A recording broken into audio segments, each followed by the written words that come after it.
Welcome everyone. সকলকে West Bengal বোর্ডের class 9-এর যেটি ছিল টেল অফ ভোলা গ্র্যান্ডপা। আগের দিন আমরা ভোলা গ্র্যান্ডপা যিনি লেখক মনোজ দাসের সম্পর্কে পড়েছিলাম। আজ আমরা এর গল্পটা সম্পর্কে পড়ব। প্রথমে লেখা আছে ভোলা গ্র্যান্ডপা। ভোলা গ্র্যান্ডপা মানে হলো ভোলা ঠাকুরদা, অ্যান্ড মানে এবং, হিজ ওয়াইফ মানে তার স্ত্রী। তার স্ত্রী বলতে ভোলা গ্র্যান্ডপার স্ত্রী। লিভড, এখানে আমাদেরকে জেনে লিভড হচ্ছে পাস্ট টেন্স, তাই তো। এর প্রেজেন্ট টেন্স কী হয়? Leave, LIVE। লিভ মানে বাস করা, লিভড মানে বাস করতো। কারণ আমরা জানি যখন আমরা কোনো গল্প পড়ি, গল্পটা সবসময় পাস্ট টেন্সে পড়ি। একদা এক সময় কি একজন ছিল, সেখানে বাস করতো, সব কিছু। লিভড বাস করতো অ্যাট দ্য ওয়েস্টার্ন। ওয়েস্টার্ন মানে আমরা জানি যে যদি 10টা দিক বলি, তাদের প্রধান দিক হচ্ছে উত্তর, নর্থ। উপর দিককে সবসময় বলে নর্থ, নিচের দিককে বলা হয় সাউথ, বাঁ দিক হচ্ছে ওয়েস্ট, ডান দিক হচ্ছে ইস্ট। তাহলে ওয়েস্ট মানে হলো পশ্চিম। তাহলে ওয়েস্টার্ন মানে পশ্চিম দিকের এন্ড, ওয়েস্টার্ন এন্ড মানে একদম পশ্চিম প্রান্ত। তাহলে ওয়েস্টার্ন এন্ড মানে কি হলো? পশ্চিম প্রান্ত অফ আওয়ার ভিলেজ। তাহলে আমাদের গ্রামের পশ্চিম প্রান্তে কে বাস করতো? ভোলা গ্র্যান্ডপা অ্যান্ড হিজ ওয়াইফ। তাহলে ভোলা গ্র্যান্ডপা এবং তার স্ত্রী কোথায় বাস করতো? আমাদের যে ভিলেজ, মানে যিনি লিখছেন কবি, যিনি লেখক, ওনার যে গ্রাম ছিল সেই গ্রামের একদম পশ্চিম প্রান্তে বাস করত। মানে একটি, লার্জ, লার্জ মানে বড়, লার্জ মানে বৃহৎ, লার্জ মানে কি? বৃহৎ মানে একটা বড়। বাকল ট্রি মানে বকুল গাছ। ওভার শ্যাডোড, এখানে একটা বুঝতে হবে, ওভার, ওভার মানে কি? উপরে, অ্যান্ড শ্যাডো, শ্যাডো মানে ছায়া, তার ভাব পড়া হয়েছে শ্যাডোড। ওভার শ্যাডোড মানে যেটাকে ঢেকে দিত, তাই তো। তার মানে ওই বকুল গাছের ছায়াটা কি করতো? ঢেকে দিত। দেয়ার হাট, দেয়ার হাট মানে তাদের কুড়ে ঘর ঢেকে দিত। ইন দ্য বাকল ট্রি মানে সেই বকুল গাছে, লিভ মানে বাস করতো a small troop of monkey. Small মানে কি? ছোট্ট। এখানে আমরা দেখি দেখো, লার্জ মানে বৃহৎ, তাহলে লার্জের যদি অপোজিট হয়, অপোজিট ওয়ার্ড, তাহলে হবে স্মল। আচ্ছা, ট্রুপ অফ মাঙ্কিস, তাহলে মাঙ্কি মানে কি? হনুমান বা বাঁদর। আচ্ছা, ট্রুপ এটা হচ্ছে একটা কালেকটিভ নাউন। যেমন আমরা বলি ট্রুপ মানে হচ্ছে একদল, একদল মাঙ্কি। তাহলে মাঙ্কির জন্য আমরা কি কালেকটিভ নাউন ব্যবহার করছি? ট্রুপ। ট্রুপ হচ্ছে একটি কালেকটিভ নাউন। তাহলে কি হলো? প্রথমবার ভোলা গ্র্যান্ডপা এবং তার স্ত্রী কোথায় বাস করতো? At the western end of our village, মানে আমাদের গ্রামের একদম পশ্চিম প্রান্তে। সেখানে কি ছিল? একটা লার্জ বকল ট্রি, মানে একটা খুব বড় একটা বকুল গাছ ছিল, যেটা কি করেছিল? তাদের যে কুড়েঘাটটাকে ওভার শ্যাডোড মানে ঢেকে দিয়েছিল। এবং সেই বকুল গাছে কে বাস করতো? A small troop of monkeys, একদল বাঁদর। তাহলে এখানে ট্রুপ, মাঙ্কির জন্য আমরা কি কালেকটিভ নাউন ব্যবহার করেছি? ট্রুপ। ভোলা গ্র্যান্ডপা মানে ভোলা ঠাকুরদা অ্যান্ড এবং his wife did not mind it. Did not mind it মানে তাদের কিছু মনে হতো না, আছে আছে। They does not, they don't care, they don't care. One moonlit night, আচ্ছা, ওয়ান মানে একদিন, মুন লিট নাইট, নাইট মানে রাত, মুন লিট মানে চন্দ্রালোকিত, মানে চন্দ্রের আলোয় আলোকিত নাইটকে বলা হয় মুন লিট, চন্দ্রালোকিত রাত্রে। তার মানে উই ওয়ার রিটার্নিং, তাহলে আমরা ফিরছিলাম। উই ওয়ার রিটার্নিং, তাহলে ফিরছিলাম এখানে দেখতে হবে। তাহলে রিটার্নিং হচ্ছে এটা কোন টেন্স যদি আমরা দেখে নিই, তাহলে রিটার্নিং মানে ফিরছিলাম, তাহলে এটা হচ্ছে V4। অ্যান্ড ওয়ার, ওয়ার কোন টেন্সে বসে? পাস্ট টেন্সে। আমরা জানি V4 মানে কি? কন্টিনিউয়াস। আর এটা পাস্ট টেন্স মানে পাস্ট কন্টিনিউয়াস। এই সেন্টেন্সটা কিসে আছে? Past continuous. তাহলে উই ওয়ার রিটার্নিং, আমরা ফিরছিলাম কোথা থেকে? From a festival.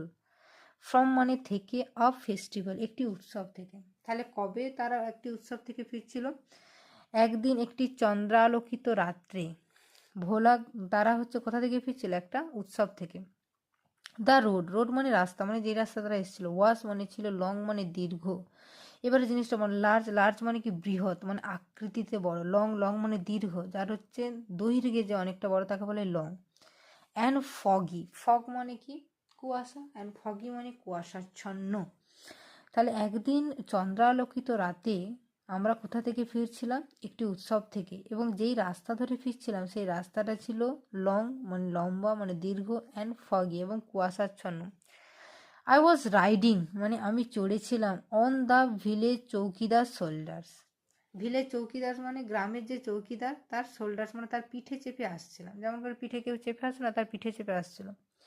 সাডেনলি হঠাৎ করে, সাডেনলি হঠাৎ করে ভোলা গ্র্যান্ডপা মানে ভোলা ঠাকুরদা লেট আউট আর লাউড ওয়েল।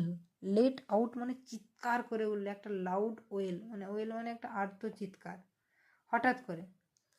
এভরিওয়ান, এভরিওয়ান মানে প্রত্যেকে, ইন আওয়ার পার্টি। এখানে পার্টি বলতে কি বোঝানো হয়েছে? পার্টি বলতে যতজন ফিরছিল ফেস্টিভ্যাল থেকে তার মধ্যে যতজন উপস্থিত ছিল তাদের ওয়াজ সারপ্রাইজ, সবাই অবাক হয়ে গেছিল।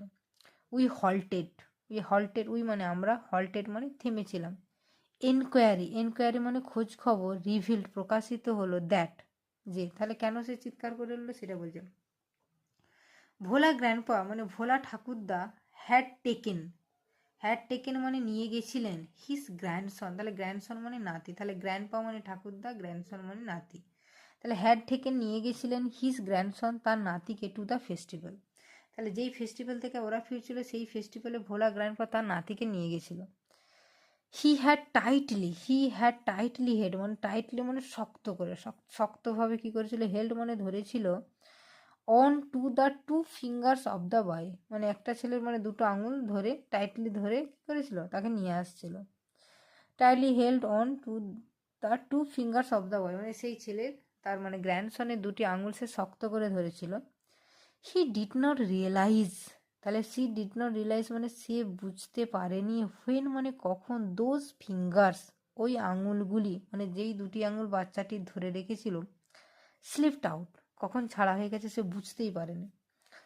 ভোলা grandpa was continuing as before, এবার কেমন হয়েছে, ভোলা গ্র্যান্ডপা হেঁটে চলেছে, সে জানে যে সে তাকে ধরে রেখেছিল, কিন্তু কখন সেটা স্লিপ্ট হয়ে গেছে, কিন্তু সে ওই দিন তারপর সামওয়ান মানে কেউ একজন আক্সড জিজ্ঞাসা করেছিল ভোলা গ্র্যান্ডপাকে হোয়াট কি হি ওয়াজ গ্রিপিং, গ্রিপ মানে কোনো কিছুকে ধরে রাখাকে বলা হয় গ্রিপ, তাই তো। যখন তাকে জিজ্ঞাসা করলো, সামওয়ান কেউ জিজ্ঞাসা করেছিল ভোলা গ্র্যান্ডপাকে হোয়াট হি ওয়াজ গ্রিপিং মানে সে কি ধরে আছে, হি রিমেম্বার্ড সে মনে করেছিল হিজ গ্র্যান্ডসন, যে তখন তার মনে পড়েছে যে এর আগে সে কী ধরেছিল, তার গ্র্যান্ডসনকে ধরে রেখেছিল, and let out A loud well এবং তখন সে আর্তচিৎকার করে উঠেছে।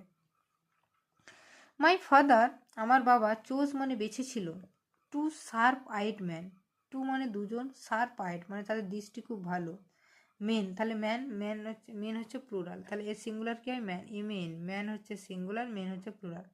ফ্রম আওয়ার পার্টি মানে আমাদের পার্টিতে যতজন ছিল তাদের মধ্যে দুটো মানুষ যাদের দৃষ্টিশক্তি খুব তীক্ষ্ণ তাদেরকে ডেকেছিল।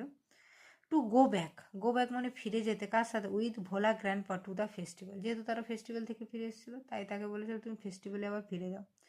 দ্য গ্র্যান্ডসন নাতিটি was found before long, the grandson was found মানে গ্র্যান্ডসনকে পাওয়া গেছিল বিফোর লং অনেক আগেই, হি হ্যাড টেকেন সে নিয়েছিল, আ কোজি শেল্টার মানে কোজি মানে একটা আরামদায়ক, শেল্টার মানে জায়গা, আন্ডার এ কাউস বেলি, আন্ডার মানে নিচে, কাউস বেলি একটা গরুর পেটের নিচে একটা সুন্দর কোজি শেল্টার নিয়ে এসে বসেছিল, কোজি মানে আরামদায়ক।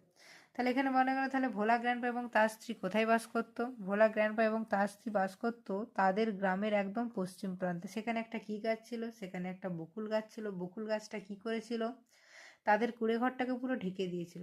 সেই বকুল গাছে কারা বাস করতো, একদল, এ ট্রুপ অফ মাঙ্কিস, তাহলে মাঙ্কির জন্য আমরা কি কালেকটিভ নাউন ইউজ করব, ট্রুপ। কিন্তু এটা ভোলা গ্র্যান্ডপা এবং তার স্ত্রীর ক্ষেত্রে কোনো রকম সমস্যার সৃষ্টি করতো না। একদিন কখন তারা ফিরছিল পার্টি থেকে, একটা চন্দ্রালোকিত রাত্রে, সেটাকে ইংরেজিতে বলা হবে মুনলিট নাইট। তারা কোথা থেকে ফিরছিল, কোনো একটা অনুষ্ঠান থেকে। রাস্তাটা কেমন ছিল, রাস্তাটা ছিল লং অ্যান্ড ফগি মানে কুয়াশাচ্ছন্ন। তখন যিনি লিখছেন সেই লেখক তিনি কোথায় চেপে আসছিলেন, তিনি ওদের যে গ্রামের চৌকিদার তার পিঠে চেপে আসছিলেন। হঠাৎ করে ভোলা গ্র্যান্ডপা চিৎকার করে উঠলো, কেন, এবং তখন সবাই অবাক হয়ে গেল। তারপরে থামলো এবং যখন খোঁজ খবর চলার পর দেখা গেল যে ভোলা গ্র্যান্ডপা সেই যে ফেস্টিভ্যাল যে অনুষ্ঠানে, সেই অনুষ্ঠানে কাকে নিয়ে গিয়েছিল, তার গ্র্যান্ডসন নাতিকে। এবং সে কী করেছিল, সেই নাতির দুটো আঙুল একদম শক্ত করে ধরেছিল, কিন্তু সে বুঝতে পারেনি, ডিড নট রিয়েলাইজ বুঝতে পারেনি কখন ওই আঙুলগুলো কী হয়েছে, ছাড়া হয়ে গেছে। কিন্তু ভোলা গ্র্যান্ডপা কী করেছে, যেইভাবে শক্ত করে ধরেছিল ওইভাবেই ধরে আসছে। কিন্তু যখন হঠাৎ করে একজন তাকে জিজ্ঞাসা করেছিল যে তুমি কি ধরে আছো, তখন তার মনে পড়লো যে তার নাতিকে হাতছাড়া হয়ে গেছে। তখন ওর বাবা মানে লেখকের বাবা যিনি ওই ট্রিপের মধ্যে ছিলেন, তখন তিনি দুটো তীক্ষ্ণ দৃষ্টিসম্পন্ন লোককে খুঁজলেন এবং তাদেরকে পাঠালেন কোথায়, পুনরায় সেই উৎসবে। এবং তাকে অনেক পরে পাওয়া গিয়েছিল এবং সে কোথায় আশ্রয় নিয়েছিল? He take a cosy shelter. Cosy মানে একটা আরামদায়ক, কমফোর্টেবল, আন্ডার এ কাউজ বেলে, একটা গরুর পেটের নিচে। আজ এইখানেই থাক, বাকি পর্ব পরের দিন হবে। ধন্যবাদ।